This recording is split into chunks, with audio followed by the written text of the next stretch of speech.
ये वो लम्हा था जिसका इंतजार सिर्फ एक फनकारा का नहीं बल्कि दोनों मुल्कों के करोड़ों दिलों का था। 35 बरस बाद मौसीकी की मलका तरनम नूरजहां जब भारत पहुंचे तो ये महज एक सफर नहीं था, ये तारीख का एक सुनहरा बाब था। जैसे ही नूरजहां भारत की सरजमीन पर कदम रखती हैं, फजा तालियों, मोहब्बत और एहतराम से गूंज उठती है। ऐसा महसूस होता है जैसे बरसों की जदाई आंसुओं में ढलकर खुशी बन गई हो। भारत के फनकार, मूसीकार, शायर और शायकीन मौसीकी सबकी नजरें एक ही समत में थीं, नूरजहां।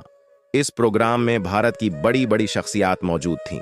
स्टेज पर अदब, फन और मौसीकी के ऐसे नाम बैठे थे जिनके लिए नूरजहां सिर्फ एक गुलकारा नहीं बल्कि एक अहद थीं। मेजबानों की आवाज में जज्बात थे और अल्फाज में एहतराम। जब नूरजहां का जिक्र किया गया तो कहा गया कि जितने बरस के बाद आप हमसे मिलने आई हैं, इतने ही बरस हमने आपका इंतजार किया है। ये जुमला सिर्फ अल्फाज नहीं था, ये इस मोहब्बत का ऐलान था जो बरसों दिलों में छुपी रही। नूरजहां उस मोहब्बत से बेहद मुतासिर हुए। उनकी आंखों में नमी थी, आवाज में लर्जिश थी, मगर लहजे में शकर और आजिजी। उन्होंने कहा कि वो उन खूबसूरत बातों का जवाब अल्फाज में नहीं दे सकते, क्योंकि कुछ जज्बात सिर्फ महसूस किए जाते हैं, बयान नहीं किए जाते। उन्होंने बताया कि भारत आकर उन्हें अपने पुराने दोस्तों, साथी फनकारों और चाहने वालों से जो मोहब्बत, शफकत और एहतराम मिला, वो उनकी जिंदगी का अनमोल खजाना बन गया है। उन्होंने कहा कि ये मोहब्बत वो अपनी जिंदगी की आखिरी सांस तक अपने दिल में संभाल कर रखेंगी।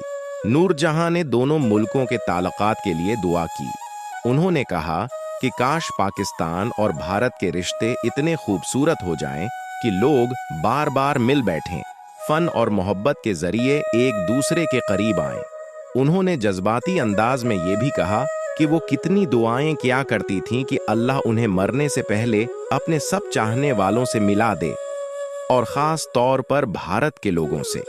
और आज अल्लाह ने उनकी दुआ कबूल कर ली थी। नूरजहां ने साफ अल्फाज में कहा कि फन किसी एक मुल्क की मुल्कियत नहीं होता,